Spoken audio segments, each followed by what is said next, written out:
네, 시청자 여러분 안녕하셨습니까? 오늘 9월 27일 수요일입니다. MBN 뉴스와이드는 변함없이 6분과 함께 시작합니다. 어서 오십시오.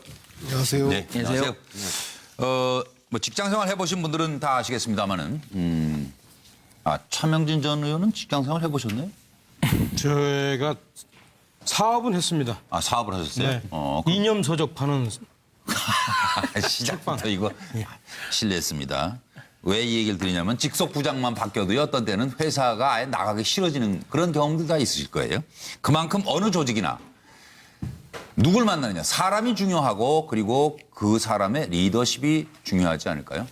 정치권을 요즘 돌아보면 홍준표 대표, 뭔가 문재인 대통령 나라 운영이 영 마땅치 않으신 것 같습니다. 오늘 좀 뵙시다 이랬는데 오늘 회동에 지금 불참하는 거죠? 6시 11분인데 7시 회동이니까 아마 가신다는 얘기 없죠? 자, 제1야당의 대표입니다. 홍준표의 정치, 그 리더십을 생각해 봅니다.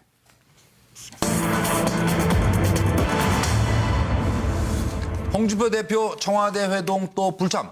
나 홀로 정치 언제까지 할지, 뭐 대미 외교를 따로 하시겠다니까. 나 홀로 정치 무슨 의도가 있다면 어떤 것으로 여러분 생각하세요? 오늘 청와대 회동에 또 불참, 홍준표 앞으로도 계속 불참하실 건가? 추미애 대표 오기만 부려서는 안 될 것이에요. 안철수 대표 회동 불참 옳지 않아요. 주호영 원내대표 대표 권한대행이죠. 지금 직무유기 아니에요? 그리고 이정미 대표 포구도 없는데 아유 참여하세요 웬만하면. 홍준표 사단장 사열하겠다는 것이요. 내가 쫄병이에요? 1대1로 공개 토론을 하든가 그래야죠. 전술핵 재배치 요구하고 안 되면 자체 핵을 개발해야 합니다. 내가 다음 달 23일에 미국 갈 거예요. 그러자 박지원 의원이 스스로 적폐 세력 인정. 참 이상한 분이에요. 정치구단 얘기 들으시는 분 아니에요? 정치구단도 이해가 안 되는 모양이에요. 하태경 의원 역시 강합니다. 외부의 적은 김정은, 내부의 적은 홍준표. 들어보시죠. 10명 불러놓고 사단장 사열하듯이 사열하겠다는 거잖아요. 10명을 불러놔놓고 쭉 앉혀놔놓고 밥 한 그릇 주고 그런 식의 말하자면 국민들한테 정치적인 쇼로 보여주기식 소통은 이건 소통 아니에요. 정말로 진정성이 있다면 국민 상대로 쇼할 생각하지 말고 1대1로 정반대 의견을 가진 집단하고 같이 공개 토론이라고 해야죠. 법무중대 1, 2, 3중 대표로 불러가지고 사단장 사열하던 식으로 그런 식으로 밥 먹는 자리에 아무런 갈 이유가 없다. 자, 우리 패널들의 생각이 궁금한데요. 노영희 변호사부터 의견 주십시오. 우선 기본적으로 홍준표 대표 입장에서는 여기에 참석해서 본인에게 이득이 전혀 없다라고 지금 판단을 한 건데요. 네. 지금 1대1 프레임을 만들어야지 문재인 대통령하고 이제 홍 대표 혹은 여당과 야당 중에서 이제 자유한국당이 사실은 선명성과 어떤 독자적인 그런 존재감을 나타낼 수가 있는 건데 예. 지금 그런 것이 되지 않기 때문에 내가 5분의 1로 기능할 필요가 전혀 없다. 예. 그리고 또한 문재인 대통령하고 저녁을 먹는다라고 해서 안보와 관련해서 특별하게 본인이 그동안 주장해온 해법 같은 게 나올 수가 없거든요. 예. 그러니까 그런 상황이라고 한다면 차라리 집에서 밥 먹는 게 낫겠다 이런 생각하시는 것 같아요. 왜냐하면 네. 오늘 그 예정했던 혹은 발표했던 공식적인 행보는 소방관들에게 이제 다녀오신 거랑 고대에서 오늘 특강하신 거 이외에 예. 지금 특별한 게 없고 7시에 상춘제에서 식사하신다는 그 문재인 대통령과 나머지 야당분들하고의 비교를 해보면 그냥 댁에 가시겠다는 얘기였거든요. 최근 세 단장을 마쳤다면서요, 상춘제. 네, 뭐 저는 안 그래서 가봐서 모르겠습니다만 어쨌든 간에 첫 번째 귀빈으로 맡고 싶다 하는 게 문 대통령 뜻이라고 하는데요. 네, 그래서 중요한 것은 기본적으로 그동안에 그렇게 안보를 중요시하게 생각했었던 당이라고 한다면 식사를 댁에 가서 하실 게 아니라 다른 네. 분들한테 본인의 얘기를 좀 하시는 게 맞지 않나. 왜 꼭 주인공만 되려고 하시나. 네. 좀 그런 부분에서 좀 아쉽습니다. 예, 서영호 소영으로 갑니다. 네. 제가 볼 때는 연불보다 제밥, 안보보다는 그 스스로 몸값을 더 생각하는 게 아닌가 싶은 생각이 들고요. 예. 5당 대표회담 하면 그렇죠. 스포트라이트를 받기는 어렵죠. 그리고 국민들에게 보여주는 것으로 비칠 수도 있습니다. 그러나 예. 지금 국민들은 안보와 북한의 핵실험과 미사일 발사로 인해서 그런 불안보다도 여야가 다른 목소리라는 걸 더 불안해하지 않습니까? 개별적으로 만나서 할 얘기, 심도 깊은 얘기도 필요하지만 예. 때로는 정치 5당이 다 모여서 하나의 목소리를 안보를 얘기하는 그 자체만으로 국민들의 큰 위안이 될 텐데 그런 자리마저도 제1야당의 몸값, 존재감 그런 것들 정치적 위상 때문에 거절한 거 더 이상 자유한국당을 안보 정당이라고 부를 수 있는 것인지 참 의구심이 가는 대목입니다. 이정원 실장님 모이기도 힘든데 가서 다 모인 김에 가서 뭐 하다못해 훈시를 하고 오시든지 그러면. 그러게요. 네? 사실 그렇게 뭐 하고 오는 건 어때요? 입담도 좋으시니까 사실 네. 뭐 4분의 1이 아니라 뭐 좌중을 이렇게 휘어잡을 수도 있는 거예요. 아니 그리고 나와서 이제 기자들 쭉 물어보면은 내가 가서 이렇게 얘기하고 왔어요. 그러면 되는데. 글쎄요. 저도 그러시길 바랐는데 네. 제가 보기에는 이렇습니다. 그러니까 1대1 그런 단독 회담을 바라는 것처럼 말씀하시지만 사실은 속내는 그것도 아닌 것 같아요. 왜냐하면 1대1로 만난다고 하더라도 지금 카드가 없거든요. 지금 자유한국당에 어떤 카드가 있을까요? 그러니까 단판을 지으려면 힘이 더 있어야 되는데 지금의 어떤 의석수도 사실은 의석수를 다 뭘 한다고 하더라도 도와준다고 하더라도 뭐 카드가 없어요. 막상 테이블에 앉으면 서로 따니기만 하고 말 건데 보나마나. 예, 예. 그러니까 그것조차도 사실 불필요한 어떤 그 상황이니까 네. 홍준표 대표가 일관성 있게 지금 그러니까 자신의 어떤 존재의 위상만 갖고 있다가 지선 때 뭔가 다시 선거의 어떤 그런 어떤 승리를 한다면 훨씬 더 이제 이 정치판을 자신의 어떤 의도대로 갈 수 있다. 지선까지는 이 상태 그대로 자신의 그냥 의도대로. 삐진 듯이 옆에서 사이드 정치를 하겠다라는 게 사실 의도가 아닐까 싶습니다. 정치 내 의도로 의도대로 가고 싶다. 차명희 전 의원 다 그러셨어요? 아, 예. 예. 궁금합니다. 아, 근데 자, 좀 김현성 위원이 반박 못하게 맨 마지막에 하려고 그러는데. 그럼 그냥 넘어갔다 올까요? 아니, 됐습니다. 그, 아까 노영희 변호사가 역시 제가 보니까 좀 똑똑하긴 한데 정치판을 잘 모르는 것 같아. 그러니까 꼭 주인공만 되려고 그러냐. 이렇게 하잖아요. 근데 요즘에 그 가을이 돼가지고 각 지역에 행사가 많은데 정치인들 가운데 자리에 앉으려고 얼마나 있잖아요. 서로 신경전 벌이는지 아세요? 예, 그러니까 그렇죠. 그렇죠. 그러니까 네, 이게 맞아요. 정치인이 되면 일단 이 가운데 자리에 앉으려고 주도권 잡으려고 무지하게 노력을 해요. 그래서 이 지금 홍준표 대표가 지금 안 가는 이유는 거기에 이런 이제 정치인의 기본적인 어떤 속성이 있는 거예요. 독상받고 싶다. 네, 그래서 독상받고 싶다. 네. 그래서 제가 과학적으로 설명할게요. 네. 문재인 대통령 지지율이 70이잖아요. 예. 그걸 4로 나누면 얼마쯤 될까요? 한 17, 18? 예, 그죠? 예. 나머지 지지율 30이에요. 그러니까 내가 30 다 먹겠다 이거예요, 지금. 네. 과학적이죠. 네. 바로 이런 그 독상의 동의하기 아니 딱 이게 아까 얘기했잖아요. 제가 이 정치인의 기본 심리. 그러니까 이 독상의 기본 이 행복을 위한 기본적인 심리가 있는 거예요. 그런데 제가 볼 때는 홍준표 대통령이 우리가 50% 이상 얻으려면 참여를 해서 뺏어와야 되는데 홍준표 대표 참 미안합니다. 홍준표 뭐라고 그러셨어요? 조금 홍준표 대통령 대표. 예, 네. 대표가 그렇죠? 50% 이상을 얻으려면은 그러니까 대통령 되려고 저러는 거 아니에요? 지금 정치하시는 게? 그러니까 되느냐는 30% 가지고는 안 되기 거지. 때문에 네. 딱 참여해서 한 25%를 뺏어와야 되는데 그런 어떤 네. 이 과감한 돌파력 이런 거를 좀 있으면 발휘하실 것 같긴 해요. 그래서 다음번에 한번 부르시면 가지 않을까. 별 반박 없을 것 같은데 그냥 바로 그럼 김현성 저 부원장으로 갔다 올게요. 예. 일단 저는 우리 차 의원님 말씀하셨듯이 이제 독상에 대한 그러니까 반대급부 정치에 대해서 하나는 알고 있는 것 같다. 그러니까 반대를 해야 야당으로서 선명해질 수 있다. 선명성? 예, 네. 나는 그건 하나는 알고 있는데 둘은 모른다. 뭐냐면 하기야 우리도 오늘 제일 먼저 다루고 있네요. 예, 뭐냐면 이건 저는 이렇게 생각해요. 네. 이제 국민들이 공감하고 동의를 해야 되거든요. 예. 내가 이렇게 얘기했는데 안 되더라. 그럴 때 애지간했으면 저럴까. 아니 홍준표 대표가 정말로 열심히 해갖고 정말 국민들 마음을 샀는데 정말 안 들어주니까 그때사 진짜 이해된다라고 하면서 공감하면서 안 가면 되는데 예. 지금은 마치 어린 아이가 투정하듯이 그러는 거거든요. 그러니까 뭐냐면 아니 내 얘기를 전술핵 배치하고 안 되면 NPT도 탈퇴해서 핵 개발하자 이 얘기를 그냥 그 상에 가서 하시면 돼요. 예. 하시고 돼서 그래도 이제 더블로 그 뒤로 이제 또 변화가 없고 또 부르면 그때서 이제 야 내가 아무리 가서 밥 먹고 얘기해도 네. 안 들어주더라. 그래서 안 간다라고 하면 되는데 저는 무슨 오늘 7시에 무슨 일 하실지 좀 궁금해요 사실. 예. 그 뭐 식사하시지 뭐. 예? 집에서 공부하신다고 했다는 얘기가 나는- 있는데요. 네, 다음번엔 박상 갈것 박사가 차례인데요. 예. 하세요. 다음번 뭐라고요? 다음번엔 가실 것 같아요. 다음번에는 청와대 회동에 갈 것 같다. 바쁘시면은 다음번에도 안 가셔도 괜찮습니다. 굳이 뭐 부담 가지 마시고요. 다른 야당도 있으니까 안 가셔도 괜찮고. 자, 우리가 아주 나라가 어려웠을 때 예. 당리당략 정치가 나라를 망친 사례를 우리 많이 보고 있습니다. 조선 말도 그랬고 일제시대 때도 그렇고 또 우리 대한민국 정부 수립 이후에도 많이 봤습니다. 당리당략. 그 당리당략 때문에 민생이 파탄에 빠지고 나라가 도탄에 빠지더라도 그들은 반성하지 않았습니다. 지금 우리 현실도 저는 비슷한 상황입니다. 자, 100번 양보해서 자유한국당은 안보를 강조하는 정당이라고 칩시다. 예.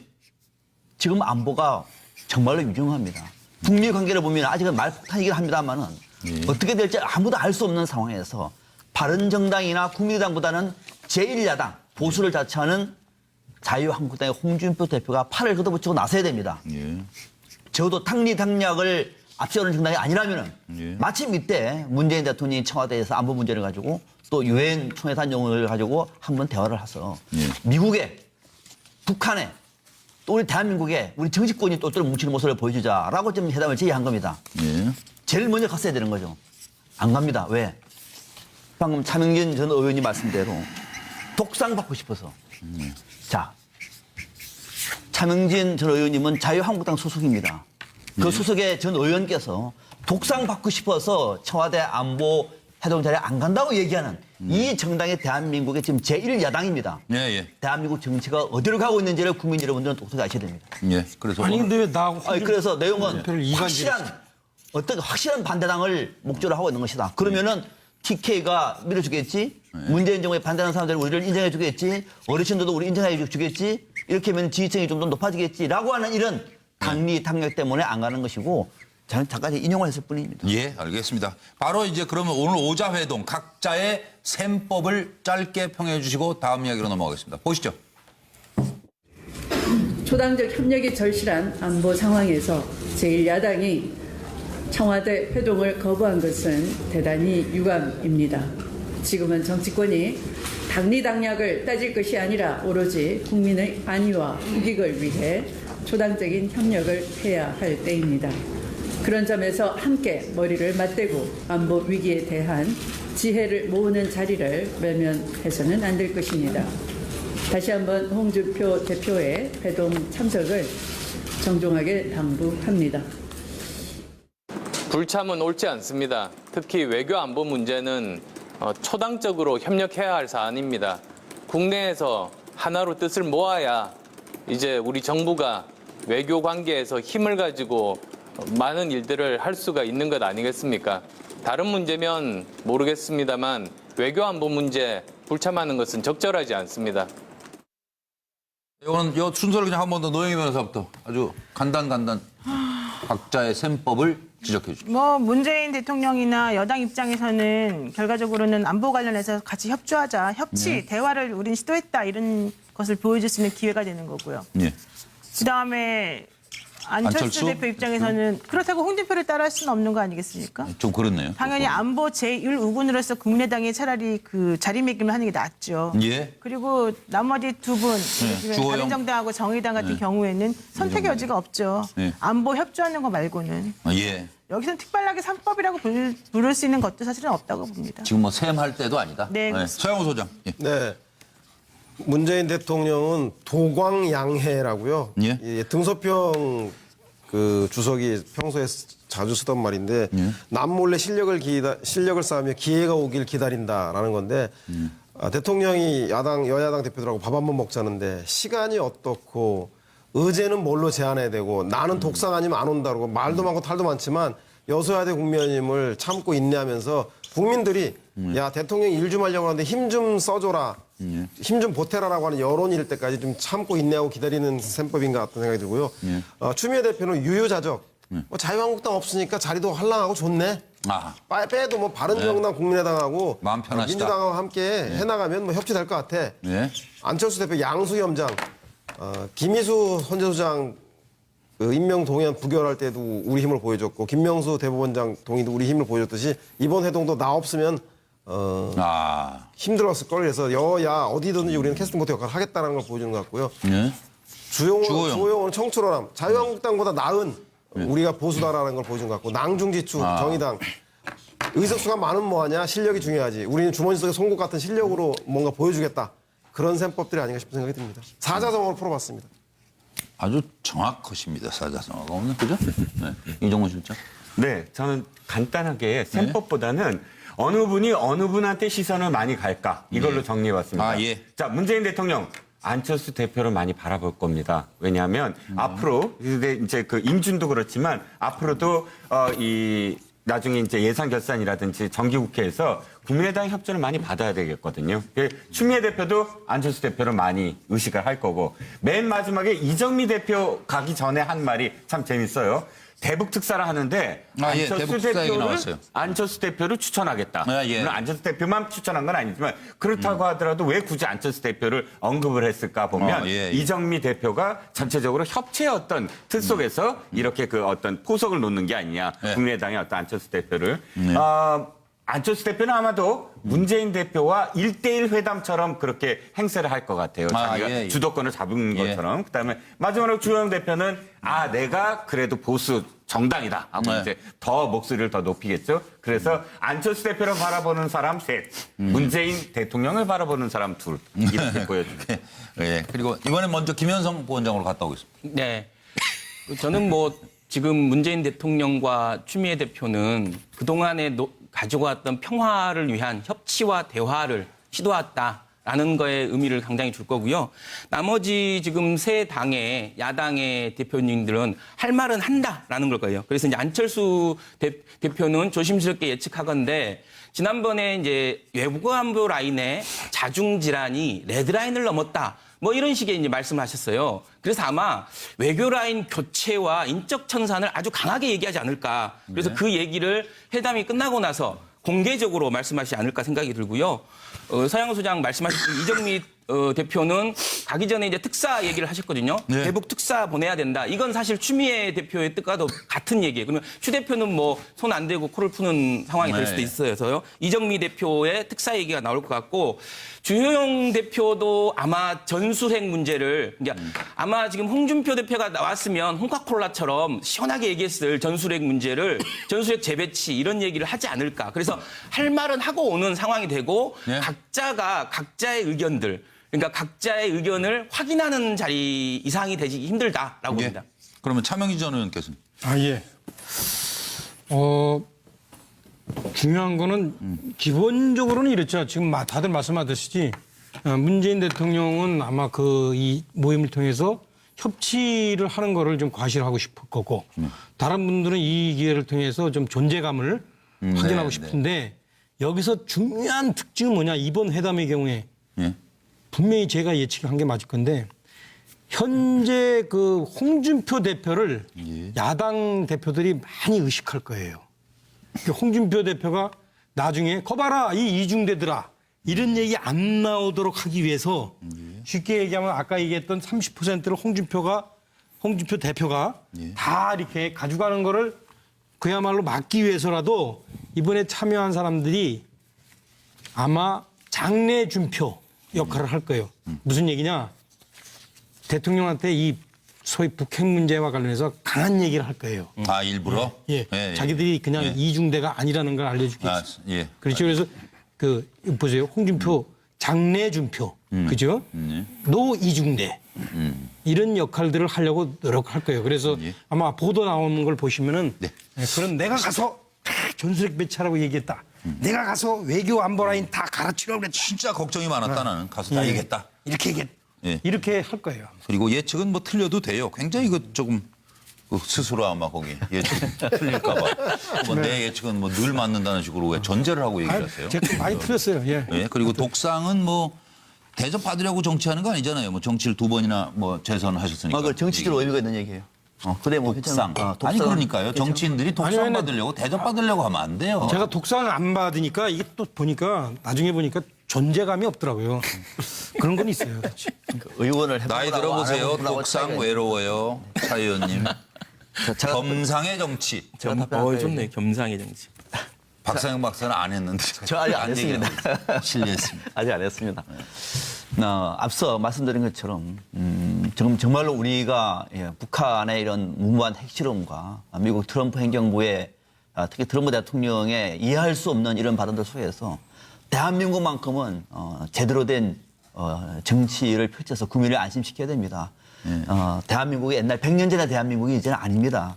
이럴수록 추석 연휴를 앞두고 분명히 문재인 대통령의 덜러리로 설 수 있다는 우려를 분명히 다른 야당도 했을 겁니다. 하필 추석 연휴를 앞두고 무슨 문재인 대통령 덜러리 돼야 돼. 그럼에도 불구하고 대한민국의 안보를 위해서 우리 국민을 위해서 기꺼이 청와대 해동에 동참해준 나머지 새 정당 또 집권당까지 포함해서 정당들은 저는 국민들로부터 박수를 받을 일이다 이렇게 생각을 합니다. 예. 자 그러면은 속셈을 물어보셨는데 저는 뭐 문재인 대통령은 추석 연휴를 앞두고 짧게 하겠습니다. 네. 추석 연휴를 앞두고 국민에게 좋은 어떤 선물을 주고 싶은 그런 의욕이 있었겠죠. 예. 추미애 대표는 집권당 대표로서의 존재감을 드러내는 것이죠. 네. 자, 제가 집권당 대표입니다. 함께 왔습니다라고 하는 것이고 안철수 대표는 보수의 안보는 보수라고 하는 당론을 네네. 직접 들어가서 문재인 대표한테 얘기를 함으로 인해 가지고 확실하게 보여주고 있는 메시지가 있는데 주호영 원내대표 같은 경우에는 안보에는 초당이다 얘기를 해왔습니다. 네, 초당적으로 실천하는 거죠. 대비해야죠. 예. 그러니까 보수의 혁신을 예. 얘기했던 바른정당의 대표다운 모습을 예. 보여주는 것이고 이정미 정의당 대표 같은 경우에는 네. 우리는 할 말을 하겠습니다. 아마 그러면서 갔다 오고 난 다음에 정의당 대표로서 무슨 말을 했는지 아마 소개를 할 겁니다. 그래서 정의당 대표도 이런 기회에서는 청와대 회담까지도 우리는 할 말을 했습니다라고 하는 사실을 보여주고 싶은 그런 속셈을 가지고 있다 이렇게 평가하고 네, 있습니다. 6시 32분 MBN 뉴스와이드 생방송으로 진행이 되고 있습니다. 제가 의문이 하나 있는데 아니 그러니까 뭐 시청률에 좀 도움이 될 만한 거면 추가로 하시고요. 아니, 중요해요. 그렇지 않으면 예. 빨리 넘어가는 게 난데. 아니 저게 북국회 교섭단체만 부르는 게 아닌데 왜 대한애국당은 안 불렀을까요? 아 정당 왜 다 다른 당은 안 불렀냐? 좀 이상하네. 예. 뭘 이상해? 이상하게 생각하시는 분 있어요? 별로 없어요. 빨리 진도 그리고 나시죠. 그리고 제가 아까 독상 말씀드렸는데 사실은요 요새 우리 주변 어르신들 보면 혼자서 식사하시는 분들 많아요. 예. 예, 나홀로 어르신들이 의외로 많습니다. 저희 뉴스와이드 패널들 그저 친구다 생각하시고 오늘 혼자 드시더라도 맛있게 드시길 바라고요. 그리고 패널 중에도 뭐 독상을 원하시는 분이 있으면 이렇게 6명이 나와서 하니까 좀 이상하다. 혼자 불러달라. 그럼 뭐 그렇게 한번 고려하겠습니다. 안 부르지 그럼. 그렇죠. 언제가 될지 몰라서 그렇지 뭐. 자, 다음 얘기로 넘어갑니다.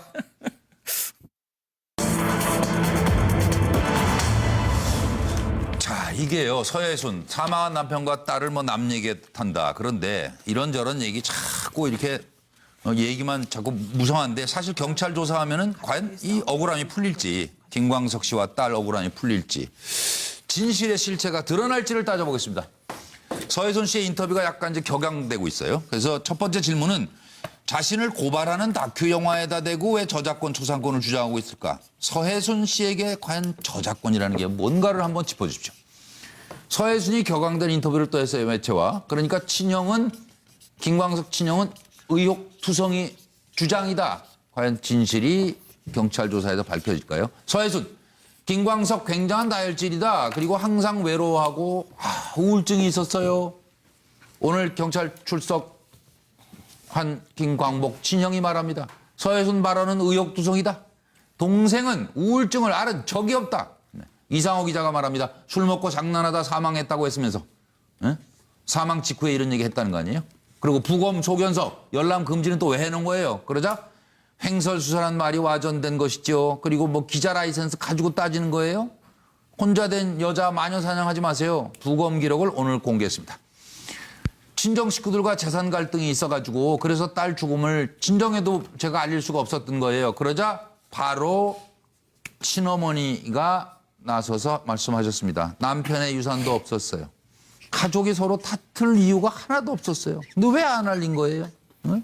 뭔지도 모르겠다는 거예요. 안민석 의원은 김광석 죽음 진실 규명할 김광석법을 발의했습니다. 그러자 오늘 서혜순 씨가 인터뷰에서 내가 정치하고 싶을 정도라니까요. 국제인권기구에도 제소하고 싶어요. 들어보시죠. 무슨 기자, 그분 기자 맞으세요, 진짜로? MBC 기자 MBC 출신이시죠. 기자십니까, 그분이? 예, 지금 고발뉴스 기자고요. 아, 기자 그 라이센스가 있으신 분이세요? 글쎄요, 그런 분이 왜 영화 제작자가 되셨을까요? 근데 영화 제작을 하시더라도 예. 저작권법이라는 게 있고 초상권이 있고 뭐 저희한테 연락한 적도 없고. 아, 연락한 적이 없습니까? 예, 없어요. 이분이 잠적을 해버려서 연락이 잠적을 제가 안 했으니까 지금 이렇게 방송에 나가는 거죠. 언제 연락을 그분이 하셔요? 뭐 저한테 뭐 어디에 나와서 그럼 같이 얘기합시다라고 얘기를 하세요, 그러면은. 좀 정확하게 정보를 갖다가 왜 국민들을 현란에 빠지게 하고 이상호 기자가 조사하라면 조사하고 무슨 잠적했다 그러고 뭐 도피했다 그러면 그 사람 말이 다 지금 100% 맞는 겁니까? 이런 나라요? 떳떳하게 할 말 있으시면 나와서 그 여자 그렇게 혼자 된 사람을 남자 3명이서 저를 지금 고소한 거거든요. 있을 수도 없는 얘기고 제가 엠네스티나 이런 인권 단체에다가 우리나라 이 모양입니다 하고 진짜 제소하고 싶습니다. 그리고 사선이나 하신 분이 그 국정 업무도 바쁘신 분이 왜 그런 이상호 기자 그런 일에 같이 이렇게 관여를 하시는지 저는 좀 이해가 안 갑니다. 아유, 정치 제가 하고 싶네요, 정말. 공소시효 끝나자마자 귀국했다는 그런 의혹이 있던데 그거는 그러니까 어떤 얘기, 20년 서아빠 얘기는 지금 이상욱이 뭐 그 기자님이신지 그분이 지금 감독님이신지 모르겠어요. 근데 그분이 지금 뭐 영화를 만들었다는 저는 뭐 사실은 근데 그게 독립 영화라면 글쎄 뭐 의혹도 나올 수도 있죠. 근데 그걸 돈을 받고 지금 그렇게 저작권 같은 거도 제대로 이렇게 하지 않으면서 그걸 이렇게 막 자기 영화 홍보하려고 그렇게 하시는 거는 그거는 지금 우리 지금 이 뭐 엔터테인먼트 관행에 맞지 않은 거예요. 소가 있어야 저도 그게 더 당당하고 그게 그러지. 소가 뭐 그것 때문에 소를 뭐 어떻게 해. 그거 말도 안 되는 얘기고 이상호 기자님 좀 정신이 좀 이상하신 것 같아요. 혹시 이거 얼굴 나가도 되나요? 제일처럼 죽겠네요. 뭐 저희도 며칠째 이 문제를 다루고 있습니다만은 아마 본인이 상당히 괴로우실 수 있다는 생각도 들어요. 이건 뭐 당하는 개인으로선 그렇잖아요. 노영희 변호사도 뭐 법정에서 이제 뭐 이쪽 저쪽을 변호할 일이 있으시니까 그럼요. 다 누구나 다 억울한 일을 당해서는 안 되고 그래서 늘 반론권을 보장해 드린다는 말씀을 드리고 있고 저희도 오늘 연락을 계속 드렸어요. 그리고 저희하고 이제 연락을 한 내용은 잠깐 소개를 드리면 인터뷰 제의에 대해서 MBN 뉴스와이드에 출연에 조건이 있다. 이상호 기자 나와라. 아니면 형 김광복 씨 나와라. 그러면 내가 고려해 보겠다라는 답을 주셨습니다. 그런데 뭐 이상호 기자는 지금 하와이 뭐 취재하러 나가 있고 그리고 어쨌든 조건 없이 나와서 말씀을 좀 하실 수 있도록 저희가 또 계속 그 내부적으로도 협의하고 연락을 또 드려보도록 하겠습니다. 내일 이 시간에 좀 뵀으면 좋겠다는 말씀을 드리고요. 왜냐하면 본인이 계속 억울하신 것도 참 이거 사람 이러다 화병 나요. 그러니까 그리고 보는 사람들도 화병 나요 지금. 왜냐하면 여러 매체에 나가서 말씀하신 게 사실은 핵심에서 전부 벗어납니다.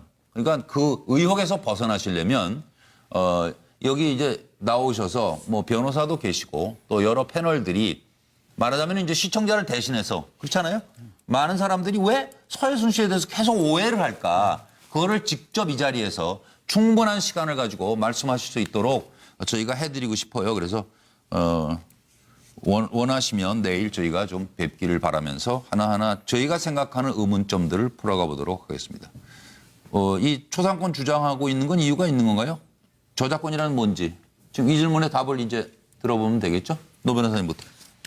사실 이제 서혜순 씨 입장에서 보자면 목숨보다 소중한 게 저작권이 아닌가라는 생각을 하는데요. 왜냐하면 그 저작권 혹은 저작 인저권이라고 하는 것 때문에 지금 20년이 지나도 계속해서 이 문제가 계속 그 회자되는 것 같거든요. 그래서 사실 저작권이나 저작 인저권은 매우 중요한 권리이기도 하고 70년 동안 보장되는 그런 권리예요. 예. 그렇기 때문에 사실 이거 하나를 가지는 사후에도 아마 보장되는. 네, 사후에 70년이니까. 상속이 되고. 예, 이걸 가지는 것 자체가 매우 중요하고 예. 그 권리 때문에 지금 현재 사업도 잘하고 계신 걸로 알고 있어서 네. 당연히 이분에게 매우 중요한 거겠죠. 근데 뭐 오늘 근데 잘못 들으면 이제 뭐 돈 많은 사람이냐 이렇게 오해할 수도 있는 얘기로 들려. 있을 뭐 가능성도 있어서. 그렇게도 생각하시는 분들도 있으니까 제가 말씀드린 건데 오늘 이제 오전에 있었던 인터뷰에서는 만약에 그렇게 그게 갖고 싶으시면은 가져가라고 해라 뭐 이런 얘기까지 하시더라고요. 네. 근데 아마 이제 법적으로 아마 다툼이 있을 것 같으니까 그건 그때 가서 처리하면 될 것 같고 예.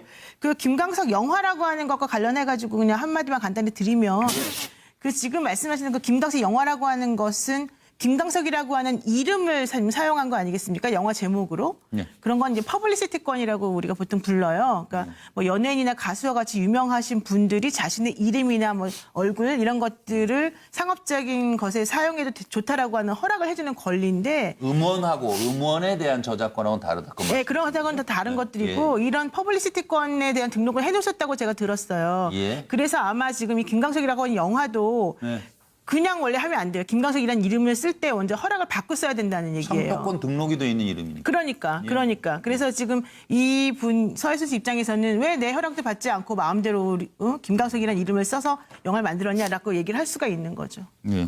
그리고 아까 얘기가 이상호 기자는 전화도 안 왔다는 거 아니에요?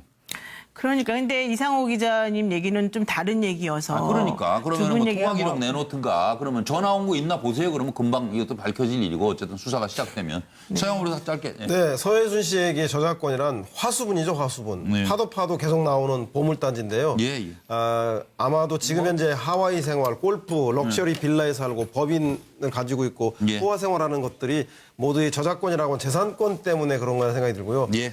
그래서 김광석이라는 영화를 만든 이상호 기자가 했던 얘기가 있습니다. 예. 서혜순 씨가 두려워하는 것은 공소시효가 지난 예. 김광석에 대한 그 죽음에 대한 책임을 묻는 것이 아니라 예. 딸 서현 양이 타살 의혹이 드러나는 것. 그보다 더 무서운 것은 자신이 소위 말해서 악마의 얼굴을 하고 가로챈 저작권을 뺏길까 봐 가장 두려워한다라는 이야기를 영화에서 분명히 밝히고 있습니다. 그래서 이 부분에 대해서 이상호 기자와 저희가 서혜순 좀, 씨는 그 법정을 통해서 그 진실이 밝혀질 것이라 생각이 듭니다. 예. 그러니까 제가 말을 하다가 보면 이제 서영 소장 지금 얘기 들으면 악마의 얼굴 네. 그런 단어가 자꾸 등장하잖아요. 그러니까 그거는 무죄 추정의 원칙에 따라서 저희가 뭐 일단 이분이 뭐 죄가 있다라는 전제는 이상호 어려워요. 기자의 말입니다. 그걸 인용했다. 예, 그걸 그렇습니다. 한번 다시 예. 밝혀드리고 예. 그래서 아마 본인이 나와서 이런 걸 충분히 여러분하고 얘기를 하시면 아마 일거에 풀리지 않을까. 내일 뉴스와에 대해서 뵙기를 바랍니다. 그리고 말씀 주십시오. 네. 서혜순 씨가 지금 최근에 이제 등장을 해서 언론에 등장을 해서 기자들의 질문에 답을 할 때 어느 순간 이런 얘기를 해요. 엔터테인먼트 업계에선 이런 관행이 있다. 뭐 이런 식으로 얘기를 하거든요. 그건 곧 뭐냐면 자기가 김광석 씨가 죽은 다음에 회사를 차리고 엔터테인먼트 이 사업체를 꾸려요. 예, 그러면서 나는 그 사업체의 대표다라는 걸 예. 보여주는데 문제는 대단히 전문적이지 않다는 것이죠. 예. 자, 지금 말씀하셨듯이 이건 저작권에 대한 문제가 아니에요. 그러니까 이상호 기자가 다큐멘터리 영화를 찍었기 때문에 고발의 내용이었어요. 그러면 이거를 막으려면 저작권의 문제가 아니라 물론 퍼블리시티권이죠. 김광수라는 이름이 잘못됐지만 상영금지 가처분 소송을 해야 돼요. 예. 이 내용이 나의 명예훼손과 그다음에 사자에 대한 명예훼손이다. 있지도 않은 허위 사실을 갖고 영화를 만들었다 하고 그렇네. 그 가처분 소송을 해야 되는데 그것도 안 하고 나서 지금은 저작권 엉뚱하게 지금 저작권 얘기를 하고 있거든요. 그 외에도 인권위에 제소하겠다. 인권이라는 건 사실은 국가기관이 국민 개개인의 어떤 인권을 침해했을 때 제소를 하는 것이지 이 상황에서 인권위 제소도 말이 좀 안 되는 것 같고. 그러니까 그렇죠. 네. 정치를 네. 하시겠다고 하는데 정치를 하시기 전에 많이 좀 배우셔야 될 것 같습니다. 아니 그리고 지금 노영 변호사님, 네. 강영석 변호사는 수임 거절했죠. 네네. 그럼 뭐 다른 뭐 변호사 수임 뭐 얘기는 없어요? 의뢰했다든가? 아니 원래 본인이 처음에 처음부터 그 저작권 관련해가지고 일을 봐주시던 변호사님이 계세요. 그렇겠네요. 예, 그렇겠네요. 그분이 지금 외국에 가 계시대요. 네. 그래서 아마 지금 적극 대응 못하는 것 같아요. 그래도 뭔가 어떤 조언을 받는 거. 그럼요, 당연히 아니, 그렇게 하고 근데 있죠. 이해가 안 가는 게 20년 동안 엔터테인먼트 업체를 꾸렸다면서 어떻게 이렇게 저작권과 퍼블리시티권도 모를 수가 있죠? 아 모를 수도 있죠, 그거는. 모를 수도 있죠. 돈만 입금되면 되지요, 뭘. 아니, 그보다도 저작권 안에 초상권도 있고요. 또 상표권도 다 포함되어 있는 겁니다. 광범위하게 다. 저작권이라는 거 통째로 다 하고 있는 거죠. 퍼블리시티는 물론이고 다 포함되어 있는 것이기 때문에. 예? 아니, 그거는, 노 변호사, 그건 아니에요. 포함되어 있습니다. 저작권이라고 하는 거는 저작권 안에 여러 가지가 다 포함돼서 총괄적으로 저작권이라고 하고 하는 거예요. 뭐 지적재산권이라든지 다 포함해서. 아니 그러니까 우리가 저작권이라고 하는 거를 재산권이라고 하면 광의에 예, 포함이 된다고. 광의에 네. 들어가는 것이고 그거 지금 말씀은 여기서 조금 말하는 저작권이라는 거는 지적재산권을 말하고 있는 거죠. 그러니까 이제 일반적으로 이제 크게 사용되는 그런 것하고 협의로 사용되는 것하고는 협의에 좀 의해서 다른 이 부분, 이 말하는 부분에 저작권을 인정한다. 세준 씨가 말하고 저작 있는 인적권용과 그다음에 상표권과 다 이렇게 달라요. 다 다른 어떤 세부 항목으로 좀 그렇기 다르고. 때문에 어쨌든 이름은 상표권 저 등록을 따로 그러니까 하죠. 이런 거 저작권은 예를 들면 그걸 만든 사람이 갖는 권리죠. 그러니까 아니, 작사나 저작권이 좀 상수되잖아, 작곡가처럼. 그러니까. 아니 그러니까 저작권은 작사나 아니, 작곡가처럼 그걸 만든 저작권이 사람, 상수되는 거예요. 그러니까 만든 사람이 갖는 권리고 저작 인적권은 그것을 실현한 사람이 갖는 권리죠. 그러니까 가수라던가 아니면은 뭐 음반을 만든 사람이라든가 이런 가지는 거죠. 초상권이라고 하는 것은 그 사람의 얼굴과 관련된 광의적으로는 얼굴 플러스 뭐 성명 다 포함되지만은 협의적으로는 얼굴과 관련된 얼굴이 알려진 사람이 내 얼굴 함부로 사용하지 말아라라고 할 수 있는 그런 권리. 그러니까 이런 지금 걸 말하는 거. 저작권은 서해순 씨로 합법적으로 지금 성계가 된 거죠. 네, 저작권하고 저작 인정권을 가지고 있어요. 예, 맞습니다. 가지고 이거를 있으면서 근데 지금 방금 이제 맞아요. 이상호 기자가 모든 만든 권리가 서해순 씨에게 지금 다 있다는 있는 건 거죠. 맞습니다. 예. 그러니까 지금 서해순 씨가 주장하고 있는 우리가 그냥 개념으로서의 저작권이 아니라 전체적인 의미에서 김광석 씨와 관련된 그렇게 있는 사용할 수도 법률적인 있죠. 승계를 예, 예. 그렇게 해서 얘기한 것일 수도 있죠. 그러니까 저 사람, 그런 저 것을 얘기한 분은. 거예요. 네. 예, 이거는 그래서, 한번 예. 다툴 필요가 있는 겁니다. 우리가 법적으로는. 예. 이것을 지금 이제 고인이 된 김광석 씨가 남겨져 있는 그 여러 가지 의혹들을 이상호 기자가 일종의 고발 방식으로 영화를 만든 거거든요. 이 고발된 이 영화가 지금 우리가 흔히 말하는 저작권 또는 지식재산권과 어떤 연관이 있는지를 한번 따져볼 필요가 있는 거예요. 예, 합도 알겠습니다. 아니다라고 얘기한 거는 조금 한번 짚어볼 필요가 있는 것이고. 예, 주장할 만하다 그 말씀이죠. 그렇습니다. 그래서 예, 예. 내용 하나 따져볼 필요가 있다. 법적으로. 이건 경황이 없질 않아요. 지금 이런 거 이거는 따지는 시간이기 때문에 예. 지금 당장 하지 않더라도 앞으로 그럼요. 더 봐가지고 주장할 수가 이건 법률적인 얘기인 것이고. 네. 이제 본론으로 들어가면은 까먹었대. 나한테 저작권이라는 것은 뭐냐? 이제 서해순 씨한테 네. 저작권이란 무엇이냐? 지금 서해순 씨는 이 저작권을 내가 독점하는 나의 돈방석이라고 생각을 하고 있는 것 같아요. 예, 예. 실제적으로 지금 그런 상황이고. 지금 그래서 문제가 그런 식으로 되는 해서 이거는 내 건데 왜 당신들이 하지? 네. 라고 지금 일단 문제 제기를 하고 있는 것이고 앞으로 아마 법률적으로 소송에 들어갈 가능성도 분명히 있다고 봅니다. 그렇죠. 예, 법적으로는. 네. 김현성 부원장. 지금 북미 간의 이 말폭탄이 쏟아지고 있는 상황에서 지금 서해순의 말싸움까지 국민들을 굉장히 힘들게 하고 있는 것 같아요. 그래서 저는 북미 간 문제도 그렇고 이 문제도 좀 차분해졌으면 좋겠다. 그래서 결국은 서로 말하는 것이 팩트로 증명되면 되는 거잖아요. 예, 예. 그래서 언론에 나와서 자꾸 언론 플레이하고 얘기를 막 키우지 마시고 저는 조금 더 이 지금 사실관계로 얘기하면 좋겠고 인권위보다는 검찰이나 민형사상 소송을 거는 게 훨씬 빠르다. 그래서 서해순 씨한테도 그렇게 얘기하고 싶어요. 그러니까 엉뚱하게 인권이나 뭐 엄네스티 얘기하지 마시고 검찰이나 소송 고소고발 하시면 될 것 같고 조금 더 좀 서로 이게 사실과 관련된 논쟁을 해서 좀 국민들을 좀 덜 피곤하게 했으면 좋겠다라는 생각합니다. 예. 제가 보는 관점에서 얘기하면 제 얘기하기 전에 노영희 변호사. 그 노영희 변호사 얘기에 대해서 자꾸 토다지 마세요. 서해순 씨가 변호 맡으라고 할 거예요? 저는 안 맞죠. 왜요? 사실 제가 그거를 뭐 맞고 안 맞고는 뭐 사실관계 따져봐야 되겠지만 저는 기본적으로는 이런 사건에 대해서 맞고 싶지 않습니다. 그러면 제가 하나 추가해서 바로 질문할게요. 이따 물어보려고 그랬는데 만약에 노영희 변호사가 변호사다. 지금 서해순 씨의 저런 언론 뭐 인터뷰하는 내용 뭐 이런 거 등등을 봤을 때 이게 나중에 법적 분쟁에서 유리하다 불리하다 어떻게 얘기해 주실 것 같아요? 만약에 변호사라면. 저 같으면은 불리하다고 말씀드리고 가급적이면 인터뷰 같은 걸 안 하셨으면 좋겠다 이렇게 조언을 드릴 것 같은데 제가 딱 두 가지 말씀드릴게요. 그 만약에 그 뭐 저작권이든 저작 인적권이든 2008년에 있었던 그 대법원 판결과 관련해서 재심을 하게 되면 서해순 씨가 질 가능성이 많다. 재심을 하게 되면. 다른 의견도 있어요. 다른 그러니까 그건 제 의견입니다. 근데 네, 또 하나 의견이 달라요. 만약에 지금 현재 뭐 그 지금 고소당한 사건들 있잖아요. 본인이 뭐 타살과 관련해서 그 사건에서는 이길 가능성이 많다. 이렇게 생각합니다. 저는 이제 왜 제가 노영희 변호사한테 물어보냐면 제가 보이는 느낌, 법은 모르지만 뭔가 좀 저분한테 불리하게 돌아가는 것 같다. 저는 그 느낌이 그래요. 왜? 제가 텔레비전에서 이분을 이렇게 인터뷰하는 걸 보니까 이 저작권 있잖아요. 이거를 본인의 아주 당연한 권리로 생각해요. 네. 예를 들어서 자기가 고 김광석 씨나 자기 딸한테 정말 도리를 잘 했어도 저 같으면 저 정도의 어떤 상식과 감정을 갖고 있으면 그분이 지금 살아 있었으면 얼마나 좋을까요?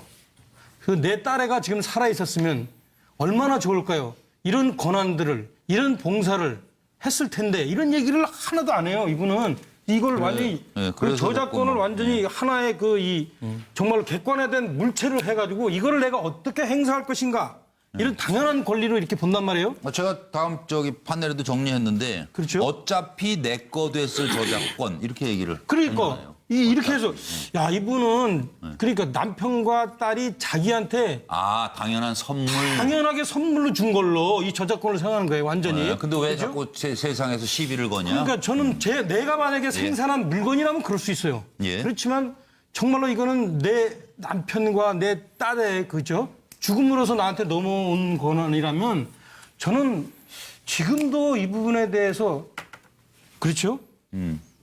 글쎄 이게 지금 저하고는 조금 이렇게 코드가 안 맞는 분 같아. 아마 내 생각이 아마 일반인의 코드 거고 아마 이러한 생각을 서혜순 씨의 인터뷰를 아니, 본 본인만 특별한 건 아니에요. 다 비슷해요, 지금. 네, 그죠. 인터뷰를 본 많은 사람들, 특히 이 사건을 재판하게 될 재판관들 다 봤을 거란 말이에요. 예. 근데 그분들이 그래서 결국엔 불리할 겁니다. 제가 볼 때. 어쨌든 딸의 변호사 자격증 있으면 했으면 되는데. 하시고 싶은 말이 정확히 뭐예요? 변호사가 되고 싶다는 거예요? 변호사를 하고 싶은 지금 잘못하고 있다니까. 서혜순의 변호사를 지금. 네, 6시 50분을 넘어갔는데 벌써. 하여튼 뭐 여기 남자가 많아서 어려우십니까? 그럼 제가 단독 인터뷰하고요, 서혜순 씨. 내일 나와서 이런 가슴 아픈 얘기들을 조금 다 풀어낼 수 있는 그런 시간을 주셨으면 좋겠습니다. 또 두려우실 거 없고 당당하시잖아요. 그러면 내일 MBN 뉴스와이드에 다시 한번 초청 의사를 공개적으로 밝힙니다. 왜 딸의 얘기할 때 자꾸 장애우다 이렇게 얘기하시는지 뭐 그런 분들은 또 잘 이해할 거다 뭐 그렇게도 생각할 수 있죠. 그리고 남편에 대해서 자꾸 부정적 이야기를 하고 이건 무슨 의도가 있는 건지 그걸 좀 살펴보겠습니다. 들어보시죠. 혹시 모르지만 음악하시는 분들이 기분이 좋다가 또 안 좋았다가 김광석 씨가 뭐 굉장히 그 다혈질 뭐 이렇게 해갖고 뭐 때려 부시고 막 이런 거는 그 동물원에 계신 분들도 다 아시고 완전히 화나면은 막 이렇게 막 뭐 차도 다 하나를 다 뽀개버렸다고 뭐 그런 얘기도 들리고 뭐. 근데 약은 안 드셨어요? 그 당시엔 그런 건 없었지. 근데 그래도 뭐 화가 나면은 뭐 책상도 깨고 뭐 이렇게 막 유리도 깨고 막 그래가지고 제가 일하는 할머니가 오시면은 아니 서아빠가 성격도 좋은데 왜 아침에 오면 그렇게 유리가 다 깨져 있고 접시가 깨져 있고 그러냐고 속상해 하셨었어요. 그런 속마음이나 그분의 깊은 거는 저희도 알 수가 없죠. 하지만 그분이 음악하고 또 이런 뭐 사람들 만나는 데서 항상 이게 좀 약간 피곤해하고 하는 거를 저한테도 얘기했었고 글로도 항상 썼었고 음악에서도 그런 표현을 했었고 뭐 이제 와서 항상 외로워하고 왜냐하면 공연을 하도 많이 하니까 또 해 이런 이제 얘기들을 많이 들었고 그 당시에 또 건물 져서 좀 잘 나간다 하니까 뭐 공연장 뭐 뒤풀이를 하는데 아무도 안 온 거예요. 그런 어떤 것들이 자기가 음악을 계속 할 수 있을까? 그리고 5집을 이제 내서 준비를 하려고 했는데 그걸 안 주는 거예요. 뭐 방송도 그만두고 서우가 이제 장애가 있으니까 캐나다로 가려고 부부 사이도 다시 좀 좋게 하려고 이제 그만두겠다고 다 이문세 방송에도 나가서 얘기하셨었어요. 네, 서우가 갑자기 장애 오니까 장애 2등급이고 제가 서울을 위해서 서현이를 위해서 뭐 독일, 뭐 미국 제가 여러 나라 데리고 다니면서 이제 서울을 이제 뭐 검사도 해보고 그랬는데 애가 이제 태어날 때부터 뭐 키도 안 크고 그다음에 뭐 신장이나 이런 게 하나가 작동이 안 되고 뭐 일단은 키가 뭐 139밖에 안 됐으니까 치료라는 게 걔가 이제 뭐 치료해서 키가 크는 게 아니고 그러니까 성장 호르몬 비슷한 그 약도 맞추고 해서 키를 키워야 되는 거고 그다음에 신장도 얘가 하나가 작동이 안 되니까 항상 부어 있고 급성 폐렴으로 인한 아이의 사망이었죠. 네. 근데 급성이란 얘기는 폐렴이 이제 지병이 아니라 급하게 왔다는 겁니까? 글쎄 의사 이제 전문가 분이 그렇게 이제 얘기를 해주는데 감기 기운이 계속 애가 있었어요. 그래서 이제 약을 먹고 좀 애가 열이 있어서 누웠다가 또 일어나서 왔다 갔다 하다가 했는데 이제 병원을 이제 가야 되는 데가 이제 좀 방학되면은 이제 뭐 좀 괜찮은 것 같아서 약만 먹였어요. 그냥 약국에서 약 사서. 예. 그러니까 병원에 아니, 약국이 데려가진 아니고 않고? 병원을 갔죠. 아, 병원 그럼 병원 기록이 다 남아 있겠네요. 이 네, 아이. 있습니다. 한번 하지.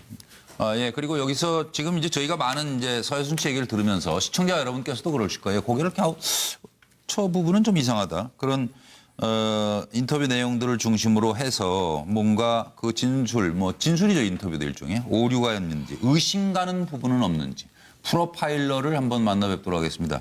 경기대 범죄심리학과 이수정 교수님 전화 연결되어 있습니다. 이 교수님 안녕하세요. 네, 안녕하십니까. 네. 프로파일러가 이렇게 살피는 거죠. 네, 뭐 분석가라고 볼 수 있죠. 네. 네. 그래서 제가 좀 첫 번째 드리고 싶은 질문. 쭉 보셨어요? 인터뷰하는 내용들? 조금 이상하다 뭐 어저께 하는 점이 30분짜리 인터뷰는 처음부터 끝까지 다 봤습니다. 뭐 좀 이상하다. 요거 좀 하나 더 물어봤으면 하는 게 있으셨나요?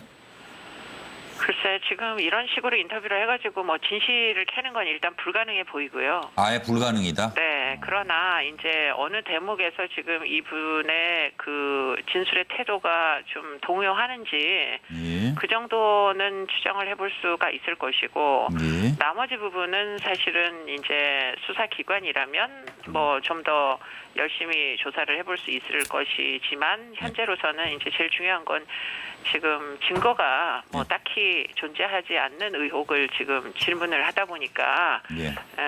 뭐 이 지금 진술하는 내용으로 진실을 캐기는 어렵다 이렇게 보입니다. 얘기가 빙빙 돌기만 해요.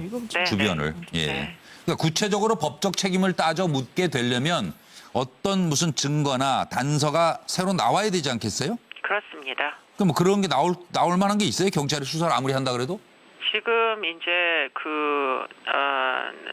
뭐 김강석 씨의 죽음과 연관된 내용은 이미 공소시효가 끝나가지고 예. 경찰이 무슨 재주를 피워도 사실 재수사는 불가능하거든요. 그렇습니다. 네, 그렇기 때문에 뭐 아무래도 이제 그런 부분에 대해서 그런 의혹, 그 사건과 연관된 의혹에 대해서는 지금 서 씨의 진술이 상당히 뭐 해볼 테면 해봐라는 식의 여유 있는 태도로 진술하는 것들 볼 수가 있고요. 맞아요. 다만 이제 딸의 그 사망과 연관해서는 상당 부분 이제 서 씨도 스스로 얘기를 하면서 굉장히 부담을 많이 느끼는 것 같은 그런 태도를 반복적으로 보이고 있어가지고 예. 그래서 그 대목이 만약에 지금 다시금 조사가 이루어진다면 예. 그렇다면 아마 이제 뭐 여러 가지 책임을 방기한 부분까지는 확인을 해볼 수 있지 않을까 하는 그런 의심은 할 수가 있을 것 같고요. 예. 지금 이 서 씨의 그 따님이 앓았던 발달 장애 같은 경우에 과연 지금 이렇게 화농성 그 폐렴이 진행이 될 수 있는지 예. 그리고는 이제 그런 폐렴이 진행이 될 때 뭐 급격히 악화가 되는 와중에 지금 그 마지막 순간에 대한 진술과 같이 물을 먹으러 나왔다 그냥 쓰러져서 사망할 수 있는 건지 예. 그런 대목들이 이제 의학적인 뭐 전문적인 의견과 함께 조사가 될 수 있는 여지가 있다고 보이고요. 예. 그래서 결국에는 이제 뭐 그 살아있는 줄 알고 대법원에서 이제 그 시아버지와 합의가 된 지점 이 지점은 사실은 상당 부분 지금 뭐 범죄로서 이게 아마도 다시 다루어질 가능성이 여전히 열려 있는 것으로 보인다. 예. 예, 결국은 사망 신고를 고의적으로 늦게 해가지고 결국은 합의에 이른 거지 않습니까? 그렇죠. 네, 그러니까 그 대목은 불법성이 틀림없이 있어 보이는데 예. 그런데 이제 어찌하여 사망 신고를 늦게 한 것인지 고의적으로 지연인지 아니면 뭐 그야말로 이 몰라서. 예, 말대로 경황이 없어서인지 예. 그 대목은 사실은 조사를 해볼 여지가 있다 이렇게 보입니다. 근데 이제 많은 얘기들을 지금 이제 저희들이 나누면서도 의심을 거둘 수가 없는 것이 딸이 저 2007년인가요?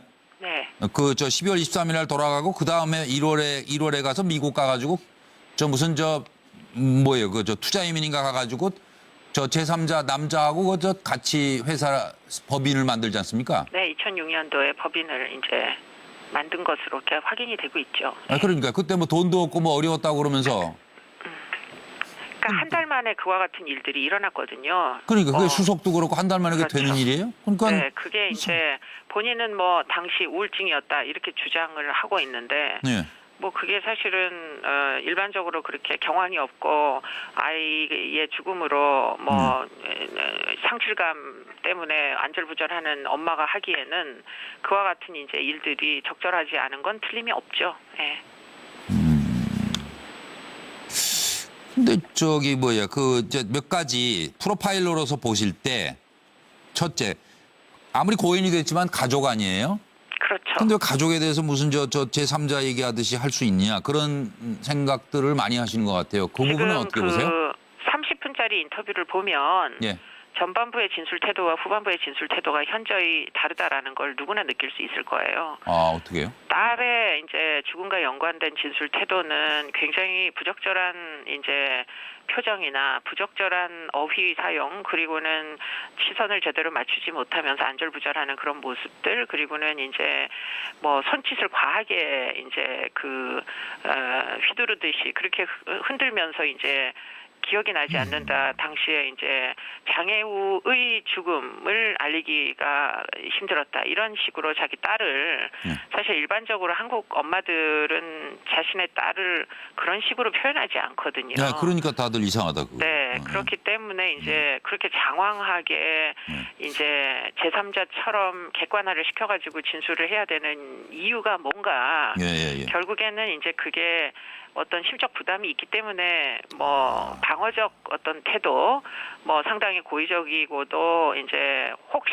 실수할까봐 이제 의도적인 여러 가지 노력들을 하는 그런 이제 표정이나 뭐 입꼬리 근육 같은 것들 굉장히 부자연스러운 것들을 우리가 확인할 수가 있거든요. 상당히 정확하고 예리하게 보시네요. 네, 그런데 이제 후반부의 남편이었던 김광석 씨 죽음에 대하여서는 굉장히 편한 표정, 평상시에 대화를 저런 식으로 하던 상황이었구나를 알 수 있을 정도로 앞에 딸의 죽음을 이제 이야기할 때와는 굉장히 다른 자세, 태도를 보입니다. 자, 그럼 바로 직접 여쭤볼게요. 프로파일러시니까. 이수정 교수님. 딸 죽음과 관련해서 뭔가 혐의가 있어 보여요? 그러니까 그 혐의가 어디까지냐. 그때 부검을 했기 때문에 사실은 질병으로 사망했다는 거는 뭐 뒤집기는 어렵다. 예, 그거는 뭐 뒤집기가 어려운 것 같고요. 예.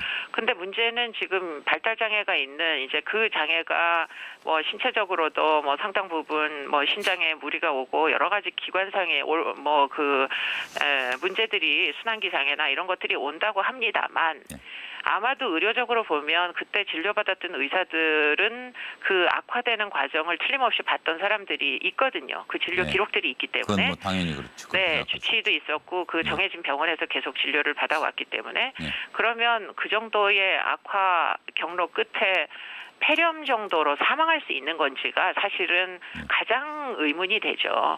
그러니까 만약에 아이가 감기가 걸려서 열이 40도씩 오르고 하는데 일부러 병원에 데리고 가지 않았다면 이것은 학대고 사실은 방임이고 유기입니다. 그렇기 때문에 지금의 기준으로 우리 지금 아동학대를 굉장히 엄중하게 처벌하기 때문에 그런 기준에 부합해서 부적절한 행위가 있었을 경우에는 이거는 충분히 범죄가 될 수 있는 그 요건에 해당하거든요. 그러니까 그런 것들이 앞으로 밝혀져야 될 대목이다. 뭐 그 아이의 죽음의 신고를 지연시켰다는 뭐 고의적 행위 말고도 지금 이 딸의 죽음과 연관된 의문들은 지금 그런 것들이 있다 이렇게 볼 수가 있는 것이죠. 그런 부분에 대해서는 이수정 교수님도 조금 의문을 갖고 계신 것 같아요. 그렇죠. 저도 이제 아이를 키워본 엄마로서 적극적 치료 의지는 보이지 않았다. 그렇죠. 그렇게 보입니다. 애를 살리기 위한 네. 적극적 노력. 그때 살던 데가 뭐 저기 어디 저 지방이던데요. 그러니까 뭐 이 정도 애 아프면 병원 근처에 살든지 그랬을 것 같다는 생각은 들어요. 저도 부모로서. 네, 당연히 입원을 시켰어야지 될 것 같은데. 그리고 뭐 돌보는 사람도 있었던 건지 없었던 건지 좀 하여튼 애매해요. 그 상황이 상식적으로 아픈 애를 그렇게 뒀다는 거는 조금 이해하기가 힘들어서. 그렇습니다. 그런 것들이 어쨌든 좀 명명백백하게 경찰 수사에서 밝혀지길 바라고요. 오늘 늦은 시간에 또 긴 시간 내주셔서 대단히 고맙습니다. 감사합니다. 네, 감사합니다. 프로파일러 경기대 범죄심리학과 이수정 교수 얘기를 들었습니다. 노 변호사님 들으시면서 혹시 생각나신 거 있어요? 뭐 특별한 거 없어요. 특별한 거 없고요. 근데 어쨌든 애를 적극적으로 살리려고 하지 않은 것 같다라는 거는 조금 의심이 있으신 것 같아요.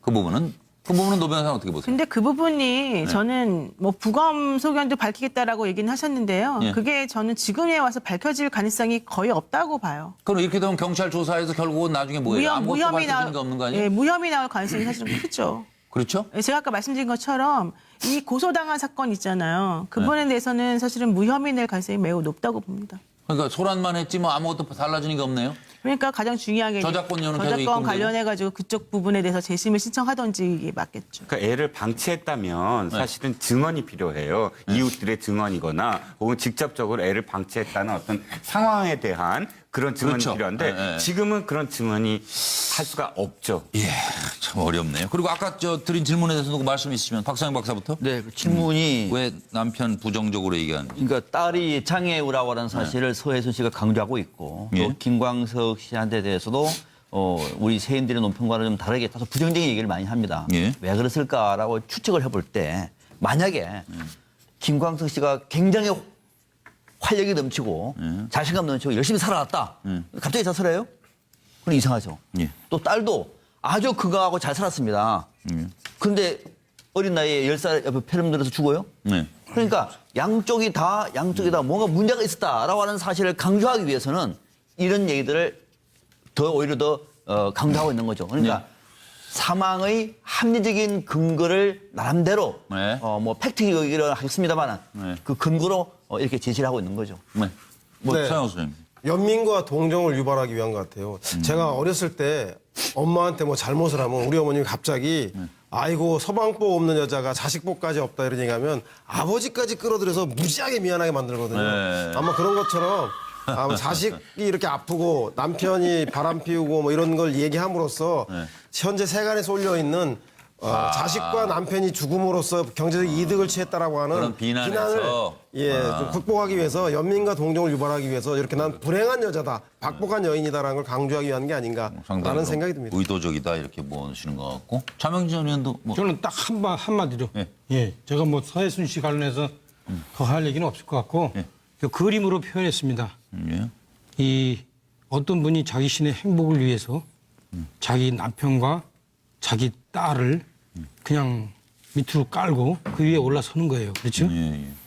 그 누군지 구체적으로는 얘기는 안 하겠고 지금 이런 상황인 것 같아요. 야, 이건 뭐 그림은 상당한. 해석도 아주 일품인 것 같습니다. 예. 뭐 길게 할 필요가 없잖아요. 이게 딱 보면 우리가 느껴지는 거 아니에요. 아까 예, 예, 알아 프로파일러 얘기하시는 것도 저하고 얘기가 비슷하잖아요. 근데 김광석 씨하고 좀 안 닮았다. 예? 김광석 씨하고 좀 안 닮았네. 아, 그건 내가 그때 김광석 씨 얼굴 모르거든. 난 그때 맨 데모만 하러 다니라고 이 양반을 사실은 이 양반 노래도 잘 몰라요 나는. 노영희 변호사님. 이게 전형적인 태도입니다. 피해자에 대해서 책임을 전가하는.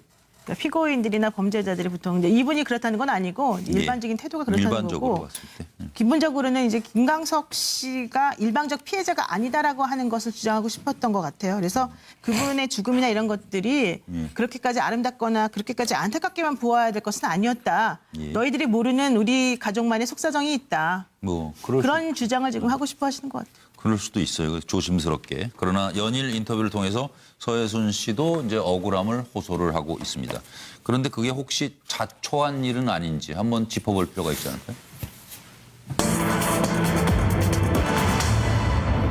이상한 처신, 경황이 없었다 하더니 미국 투자 이민은 왜 갔을까 하는 요 대목도 조금 뭐 이왕이면 뭐 내일 나오셔서 이 자리에서 속 시원하게 한번 밝혀주시면 더욱 좋고요. 일단 저희가 서혜순 씨 섭외는 진행하고 있다는 것을 말씀을 드립니다.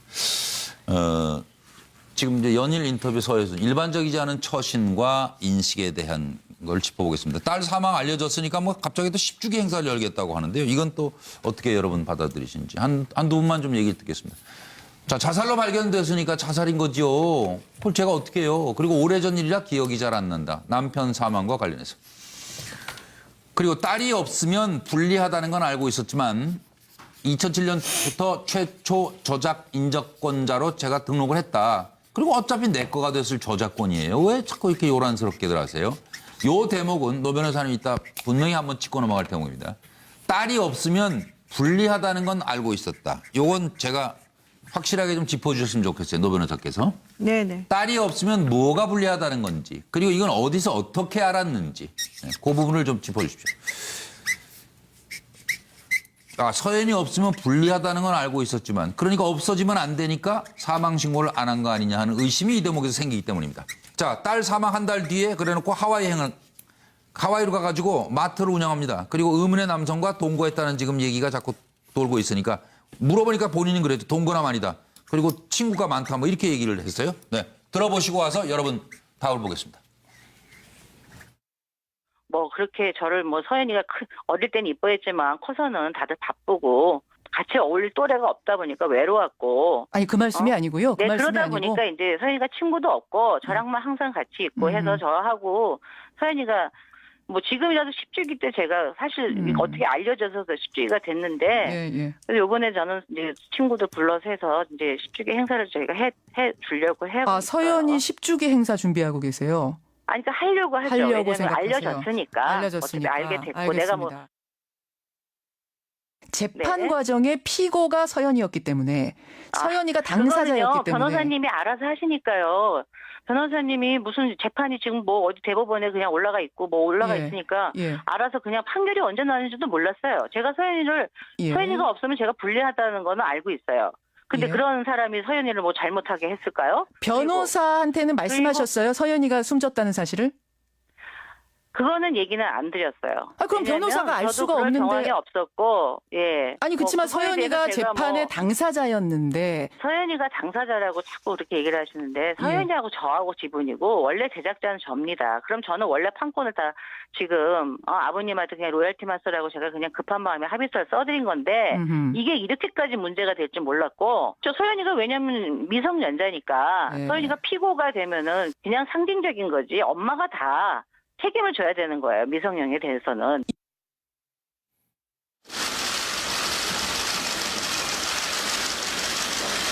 지금 많은 분들이 궁금해하는 내용들을 좀 이 기회에 좀 밝혀줬으면 좋겠습니다. 진실을 규명하는데 최선의 노력을 다하겠습니다. 서연이가 찾지도 않고 내외가 없었다고 윤서 씨가 주장하고 있는데 서연이의 소식에 대해서 왜 궁금하지 않았겠습니까? 다만 그러니까 세순이가 너무 보기 싫어서 멀리했던 것이 서연이가 보기 싫었던 건 아닙니다. 네. 그 소녀의 죽음을 모르고 계셨다가 들으셨을 때 좀 신경이나 이런 게 좀 어떠셨을까요? 많이 놀랬고 또 뭐 하나밖에 안 남은 광석이 혈육인데 광석의 흔적이 사라졌다라고 생각하니까 좀 마음이 많이 아팠습니다. 그리고 어렸을 때 광석이 죽고 나서 미국에 3년 동안 떨어져 있었잖아요. 그때 애가 혼자 얼마나 참 외로웠겠어요. 그렇게 힘들게 생활을 했고 중동 과정도 또 폐렴이라고 하니까 진짜 참 너무 불쌍했습니다. 서 씨가 지금 계속 서예순 씨도 노 변호사도 자식이 있지만 마음이 아팠을 것 같아요. 자식 잃고 남편 잃고 한 10년 있다가 그렇게 된 거 아니에요? 그러니까. 그렇죠. 남편이 96년에 사망하고 딸도 2007년에 사망했으니까. 그러니까요. 그래서 주변에 아무도 없는 거죠. 자기 주변에 맞아요. 아무도 없는 네. 거죠. 얼마나 외롭고 힘들었겠습니까. 근데 당시 또 계속 소송을 하고 있었기 때문에 여러 가지로 아마 마음이 불편했었을 거예요. 그 문제는 조금 더 이따 자세히 좀 짚어볼게요. 소송 문제. 근데 10주기 행사 열겠다는 거는 어떻게 받아들이세요? 다른 분들 저부터 할까요? 네, 예, 저는 몇 년 전이에요. 꽤 오래 전에 미국 재미교포, 우리나라 그 재미교포가 자식 살해죄로 그 미국에서 체포된 그때 기억이 납니다. 그때 딸이 피살됐거든요. 그렇더니 경찰이 뛰어들어가니까 엄마가 딸을 안고 내가 죽였어요. 눈물을 흘린 거예요. 그러니까 미국에서는 내가 죽였어요라고 진술하고 있잖아요, 엄마가. 그래서 엄마가 딸을 죽였구나 하고 데려간 건데 문제는 우리나라 엄마들의 마음이에요. 물론 당연히 엄마가 안 죽였어요. 그런데 자식이 죽으면 내가 잘못 케어를 했고 내가 돌보지 못해서 내가 죽였다라고 말을 하게 되잖아요. 그게 일반적인 어떤 엄마의 마음인데 지금 이 문제는 뭐냐면 이거 다 남의 탓이에요. 이거는 뭐 이 가습기 증후군 묻지도 않았거든요. 근데 가습기 증후군부터 폐렴이고 뭐 해서 그 병에 대한 어떤 이야기만 강조를 할 뿐 자기가 진짜 마음이 아팠고 자기가 어머니로서 어떻게 돌보지 못했는지 진짜 어떤 어머니도 사실 내가 제대로 돌보지 못했다라고 먼저 얘기를 했을걸요. 잘못 오해해서 들으면 뭐 어차피 죽으래였는데요 이렇게 들리잖아요. 그렇죠. 그 말은 제대로 차마 못하지만 그건 못하신 건데. 네네. 그런데 그건 사실 우리나라 어머니의 마음으로는 사실 이해 못할 그런 발언들이죠. 아니 근데 저도 뭐 서예순 씨도 어머니고 그러니까 이런 오해들을 풀기 위해서라도 내일 뭐 어떤 조건 뭐 기자 이상호 기자가 나오거나 뭐 직접 친형이 나오거나 하는 조건 없이 그냥 한번 나오시면 어떨까 하는 말씀을 다시 드리고요. 그리고 김현성 원장 얘기하시고 서영호 소장 조금 이따 듣겠습니다. 전체적인 얘기들이 다 자기 중심적으로 이현령, 비현령 같은 이 얘기들이 계속 난무하고 있는데요. 전 이수정 교수님 말씀처럼 김광석 씨 죽음과 관련돼서는 굉장히 자신감 있게 말하고 지금 서현 양의 죽음과 관련해서는 지금 굉장히 이제 수세적으로 본인이 이제 얘기를 하고 있는데 저는 친정어머니 진술에 대해서 굉장히 저는 주의 깊게 보는 거예요. 이게 오직했으면 딸조차 딸이 한 일에 대해서조차도 다른 얘기를 하고 있거든요. 그래서 친정어머니와 관계가 예를 들면 친정어머니가 연락이 안 돼 갖고 2007년에 갔었는데 이미 서현 씨가 죽은 상황에서 집에도 들이지 않고 거기서 뭐 편의점에서 잠깐 있었는데 나중에 친정어머니한테 25만 원을 타라고 동사무소에서 얘기가 나니까 그때서 알게 됐다는 거 아닙니까? 그때서 죽었다라고 얘기했다라고 것도 저는 이해가 안 가고 그러면서 왜 그걸 얘기 안 했는지를 얘기하려고 친정집 그 재산 문제까지 그러니까 그 당시 아버지 죽은 이후로 재산 분할 문제로 관계가 안 좋았다. 그래서 좀 안 좋았기 때문에 그때 얘기하지 못했다라고 알리바이를 만드는데 저는 조금 이 문제와 관련돼서 더 진솔해질 필요가 있다. 엄마조차도 거짓말을 하고 있다라고 이해하는 상황이거든요. 그러니까 서혜순 씨 엄마인 그러니까 친정어머니 주모 씨조차도 그러니까 얘기를 맞추지 못하고 있는 거거든요. 자꾸 의심하는 것도 별로 좋지는 않은데 지금 서영호 소장 얘기. 딸 사망이 알려졌으니 10주기 행사를 하겠다. 그러면 그동안 안 알려진 9년 동안은 아무것도 안 했다는 소리 아니겠습니까? 제가 볼 때는 이분이 살아있는데 뭐를 해요? 살아있는 걸로 돼 있었는데. 아니 그러니까요. 그러니까 아무것도 안 한 거죠. 본인 스스로 개인적으로도 아무것도 안 했다는 취지로 저는 들려서 본인도. 그리고 특히 남편의 사망과 자식의 사망에 대해서 저렇게 아무렇지도 않게 마치 무슨 조선시대 때 일어난 일인 것처럼 저렇게 덤덤하게 얘기하는 걸 가지고 저분이 정말 모정이 있는 사람인지 아니면 뭐 저작권이라던가 이런 수익이나 재산에 대해서만 눈이 먼 우리가 생각하는 비정한 그런 사람은 아닌지 전 인터뷰 태도에 대해서도 또 저런 10년 만에 알려졌으니까 10주기를 치르겠다고 한 말 속에서도 저는 뭐 조금이라도 모성을 느낄 수가 없는 건 저만의 생각인지 잘 모르겠습니다. 아니 그러니까 말씀하시는 분들 조심스러우실 거예요. 다 본인은 다 지나간 일이다. 그리고 어떻게 보면 다 잊고 싶은 인연들이다. 그리고 다 원하지 않는 사연들 속에서 내가 살아왔다. 그리고 원하는 돈만 남았다. 그리고 뭐 아쉬운 게 없다. 뭐 이런 생각으로 오해를 받으시는 건 아닌지. 저희도 그리고 이렇게 자꾸 오해를 불러오는 얘기를 진행한다는 것 자체도 자칫하다가는 죄 짓는 일일 수 있거든요. 그러니까 저는 딱 만나 뵙고 내일 한번 여기서 다 터놓고 한번 얘기를 할 수 있으면 좋겠어요. 그러니까 지금 서혜순 씨가 여기저기 다니면서 했던 이 얘기가 자칫 자신한테 족쇄가 될 수가 있어요. 그러니까요. 이거 참 위험해요. 서혜순 씨의 말을 듣고 이해를 하고 싶어도 이해가 안 되는데 뭐 이게 많다고 얘기하면은 전문가들은 이게 뭐가 있다고 판단할 것이죠. 당연히 그렇겠죠. 지금도 딸 10주기 되는 얘기도 굳이 하나 많아요. 그럼 왜 저런 말을 할까라고 생각을 해보면 미를 짐작해 볼 때 이렇게밖에 생각할 수 없는 거예요. 지금 세상 사람들이 딸 죽음에 대해서 저 엄마는 친엄마임에도 불구하고 별로 슬프지 않네? 대신에 저작권 지가 갖고 왔으니까 돈방석에 앉았네? 그런 의심을 품고 있는 데 대해서 그거 아니고요. 서현이 죽으면 저도 슬퍼요. 정말 슬퍼요. 그래서 10주기 할 거예요. 라고 하는 말도 들려요. 그러니까 이런 얘기는 저는 안 하느니 못하는 얘기를 왜 이렇게 할까? 결국은 그 해석은 저는 딸 죽음 저도 정말 아파요라고 하는 사실을 강조하기 위한 그런 발언으로 보입니다. 조금 속도를 차명전 의원 하시겠으면 짧게 해주세요. 저는 뭐 아까 그린 그림에다가 그 가피를 했습니다. 그 그림 한번 다시 봤으면 했는데. 이 분이 그러니까 인터뷰할 때 다 자기 이렇게 외모도 신경 쓰고 머리도 이렇게 하고 그다음에 이제 발언할 때도 그 저작권의 어떤 그 권한 이게 우리도 모르는 뭐 저작 인조권, 초상권, 네, 예. 그죠? 네. 이런 걸 다 따지는 거 보면 참 이분의 안중에는 예. 작고하신 김광석 씨나 예. 또 딸 정말 비명에 간 딸이나 이게 이 사람들이 없는 것 같아요. 나 같으면은 예. 슬퍼서 말도 못 나올 거야. 예. 솔직히. 그리고 나 같으면은 시간이 더 그 많이 저작권을 지나네. 그냥 뭐 공익재단 뭐 공익재단 예를 이런 들면 데다가 뭐 그렇게 운영을 할 거예요. 한다든지 근데 너무 뭐. 참 자기 권한 그야말로 자기가 열심히 벌어서 지금 받은 저작권처럼 그렇죠? 하늘에서 뚝 떨어진 저작권처럼 생각하시는데 그래서 나는 남편도 아이도 없다. 오직 내 아이에게는 저작권뿐. 이렇게 하는 것 같아서 솔직히 좀 마음이 아픕니다. 그러니까 그러시지는 않을 거라고 저는 생각하고 싶어요. 아니, 뭐 근데 차명진 전 의원도 그런 생각이시잖아요. 인터뷰하는 걸 보니까 저기 그래요. 뭐야. 예, 너무 태연해요. 예, 딸도 이렇게 되면 죽어서도 평안치라는 거예요. 그러니까 따님을 위해서도 뭐 가능하면 내일 나와서 저희하고 얘기를 좀 왜냐면 딸까지 오해받게 되잖아요. 이게 자꾸 그러니까 다음 얘기는 이게 가장 이제 어떻게 보면 핵심인데 딸 사망을 알리지 않은 이유가 지금 문제가 되는 겁니다.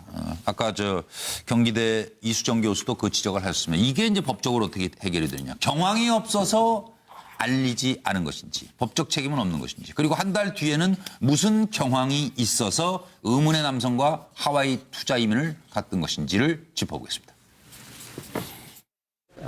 근데 장례식은 왜 안 해? 그래서 그거는 뭐 갑자기 겨울 크리스마스 이틀 전에 그런 거예요. 그 다음 날이 방학이었는데 장애우관에 서우가 다녔어요. 어디 학교 다녔었어요? 용인에 있는 라고 이제 거기 2학년. 그러니까 걔는 나이가 17살인데 예, 낮춰서 갔죠. 왜냐면 그때 유학자금 돈이 없어가지고 그때 소속이 너무 길어져가지고 일단 한국 데리고 와가지고 그냥 뭐 거의 30km 막 운전하면서 기흥에서 매일 데려다주고 데리고 했는데. 동거하는 분이 있다고 들었는데 혹시 어떤 분이신지? 아니 친구예요. 친구요? 예. 혹시 그 김광석 씨 동기? 아니. 그분 그거는 예. 나중에 저 친구 많아요. 남자. 조심히 너무 좋은데. 그 나중에 밝히신 거라는 거죠? 뭘 밝혀요? 그냥 여기 엔터테인먼트 쪽에 아시는 분들도 많고 다 아시는 분들도. 그 연인 관계는 아니시라는 거죠? 지금 부인하시는. 아니야. 그건 나쁜 얘기. 여러 가지 의혹이 있어가지고요. 여기 지금 그거는 해당 당시에 내연 관계셨다는 의혹도 나왔죠. 그 일기장에 보면 나오는 게 있어요. 네. 그 부분에 대해서 좀 주시겠어요? 모르겠어요. 그거는 저도 김광호 씨가 그냥 뭐 이렇게 써놓은 것 같은데 김광호 씨도 문제가 많았으니까 나중에 밝혀야 되겠죠. 괜찮습니다. 자, 노영희 변호사가 답을 좀 주십시오. 어떤 뭐 투자이민 관련해가지고. 투자이민 간 거 이거 어떻게 보시는지. 사실 그 부분은 저는 솔직히 좀 이해가 안 가요. 투자 이민을 하려면은요, 예. 이제 50만 불을 내고 하는 경우가 있고, 100만 불을 내고서 투자 이민 신청하는 경우가 있고요. 예. 투자 이민 하려면은 보통 1년 반에서 2년 정도 이제 시간이 필요해요. 그 준비 절차로 인해서. 근데 지금 아이가 사망하고 얼마 안 돼서 이제 저런 식의 법인을 했다는 거는 아마도 그 미국에 있는 시민권자의 도움이 없었으면은 그런 식으로 빨리 진행이 안 됐겠죠. 예. 그렇다면 이제 그분하고 그동안에 여러 가지 도움을 많이 주고 받으면서 이제 여러 가지를 계획하고 있었다라는 얘기밖에 안 되는 거거든요. 그런데 그게 바로 이제 아이가 사실은 2007년 12월 23일에 아이가 갑자기 사망했는데 그 엄마가 그렇게 경황이 있어가지고 한 달 만에 그런 모든 것들을 다 정리했을까?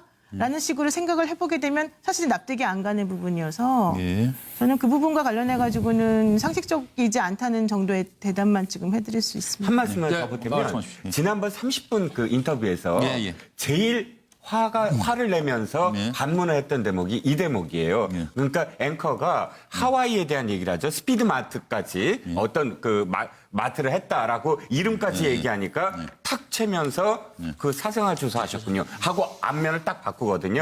즉 하와이에서의 이 행적이 지금 서희순 씨한테는 굉장히 좀 안 좋은 밝혀지면 안 되는 고리인 건 분명 해 보였어요. 그때 인터뷰에서도. 네, 알겠습니다. 반론 말씀하십시오. 한 개만 말씀드릴게요. 이제 아이의 급성 폐렴과 관련해가지고요. 지금 우리가 밝혀야 될 건 이겁니다. 아이가 신장이 한 개밖에 없다 그랬잖아요. 예. 그러면 신장 기능이 상당히 떨어진다는 얘기예요. 다른 사람들보다. 예, 예. 그런 경우에는 합병증이 와요. 네. 그래서 몸에 사실은 상당히 여러 가지를 안 좋았었어야 돼요. 예. 그런데 그 상황에서 갑자기 폐렴 같은 게 오면 정말 그렇게 안 좋게 될 수도 있어요. 아, 그건 근데 다 그러려면 맞아요. 네, 그러려면 그 전에 이미 합병증 증세가 여러 개가 많이 나와 있었어야 되고 네. 아이가 그 아이의 뭐 그 정도 상황 진료했던 되면 입원이에요. 그러니까 아이를 보통 진료했던 뭐. 의사라든가 진료기록부에 그런 상황이 정확히 나타나 있었어야 돼요. 그렇죠. 그러니까 이번에 고소를 한 사건 관련해서 조사를 새로 하신다면 네. 그 부분에 대해서 정확히 밝히는 게 가장 중요합니다. 뭐 부검, 뭐 무견사 다른 이런 얘기 다 것도 필요 없고요. 중요하지만 예, 그 당시에 뭐 혹시 진단서가 가능하시면 내일 가지고 나오셔도 되고요. 반론권 보장 차원에서 저희가 오늘 인터뷰 요청을 드렸고 그리고 저희한테 이제 문자 보내신 것은 이상호 기자 아니면 형 김광복 씨가 나오는 조건을 거셨어요. 그런데 저희 생각엔 오늘 조건 없이 나올 수 있도록 협의를 계속하겠고 이 자리에 내일 나와서 좀 깔끔하게 한번 정리를 해보시는 건 어떨까 하는 말씀을 드리면서 다음 이상한 나라로 가봅니다.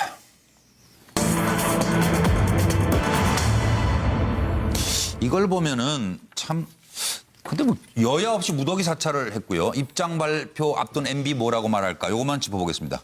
무슨 이 김관진 저 국방장관 안보실장 지낸 사람은 연구 대상인 것 같아. 이름이 안 끼는 데가 없어요 지금.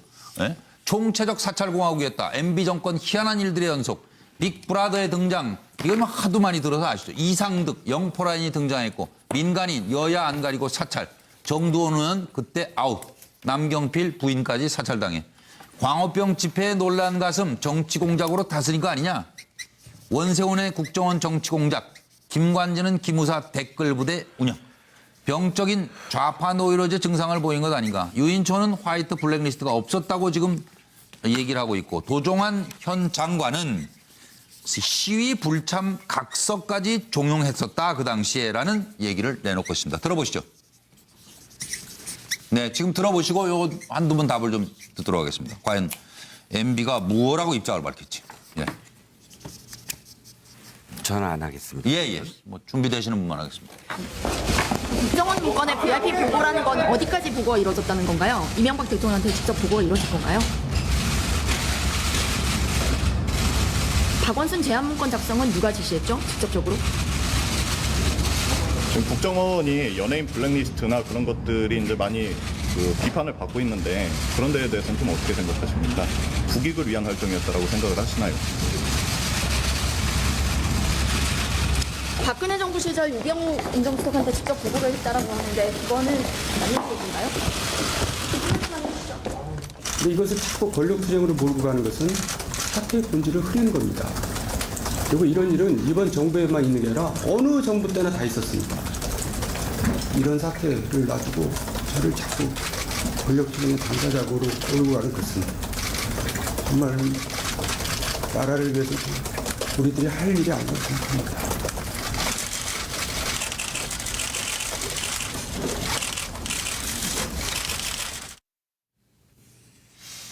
네, 이건 서영호 소장부터 답을 주시죠. 네.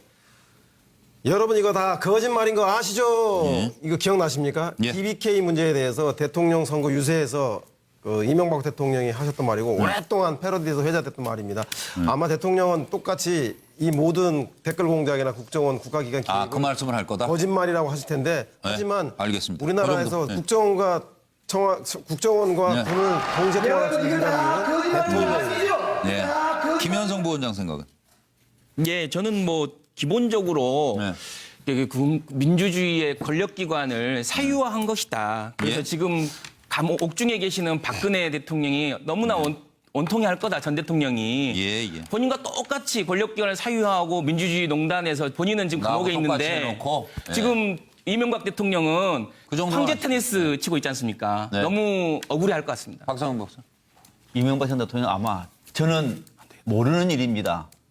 정치 보복가 안 절대 됩니다. 인정 안 한다? 이렇게 보시네요. 차명희 전 의원께서는요. 오늘 어떤 신문 칼럼에 예. 그 힐러리가 트럼프한테 자기가 진 이유를 얘기하면서 자기는 사람들의 분노를 잠재우기 위해서 정책을 제시했는데 트럼프는 그 사람들의 마음을 사려고 했다. 예, 그러더라고요. 알겠습니다. 감사합니다. 마치겠습니다.